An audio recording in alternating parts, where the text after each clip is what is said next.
Hello, out here in the garden again, and today I'm going to be planting out leeks.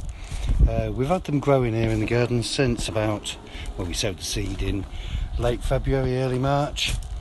We've put them into this nursery bed in about the middle of April, and now we're just starting to dig these leeks up. So I've got the bed ready for them to put them in. If you can see down there, this was the bit where the potatoes were. So you can see what I've done is I've gone over it and I've done a gardener's shuffle all the way across it and consolidated it. I've then watered it with a hose pipe just to make sure that it sticks together. You know, when you're making sandcastles, you don't want it with really dry sand, do you? It's got to have a bit of moisture on it, otherwise it all just collapses. So with this dibber, which is a very cheap implement, in fact it didn't cost us anything. What it is, it's an old spade handle and the spade broke, so I'm now using it as a dibber. Anyway, what I want to do is I want to make the holes about, so you can see with the damp mark on my dibber where I've already been doing it, about 6 inches deep. Now this is about the thickness of a leek. So if I make a hole in the soil, let me turn this round, look. If I make a hole in the soil with this dibber and push down until it gets up to about 6 inches deep and pull it out nice and steady. Now let me show you. These leeks, what I do then is, if I can find my scissors, which I can't, where did I put them ones down?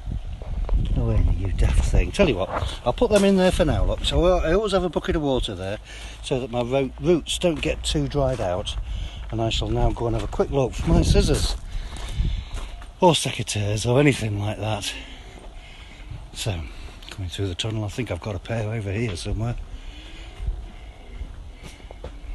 No, always losing stuff, this Ernie. Any of the volunteers will come in and tell you that Ernie is always losing stuff. Putting it down somewhere and then walking away. Got some secateurs instead, look, that'll do it. So, with these leeks that I've only just dug up, and I've got them sitting in this water so the roots don't dry out.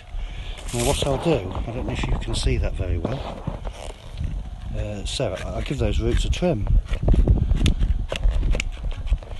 Give the tops a trim, so that what I'm left with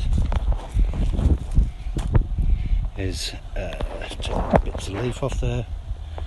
Right, what I'm left with is a small leek where it's had its roots trimmed, it's had its top trimmed, and then what I do is I just stick this in one of those holes.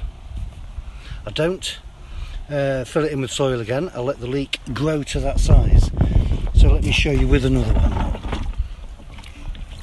So if and it's not easy to do this with one hand, I'm sure you'll appreciate that, but you can see the roots on there, look. So if I just give them a little trim,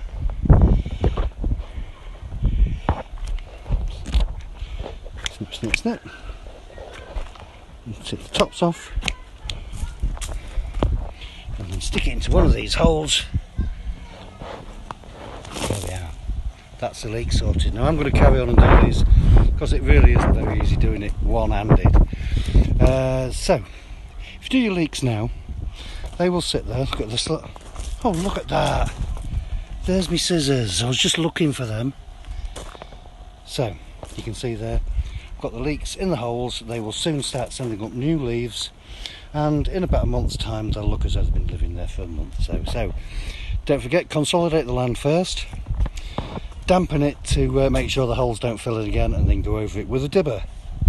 Make holes, chop a bit of the roots off, chop a bit of the leaves off, and then into the hole, but don't fill the hole up. Anyway, from me here in the garden. Oh, give it some water though. Bye.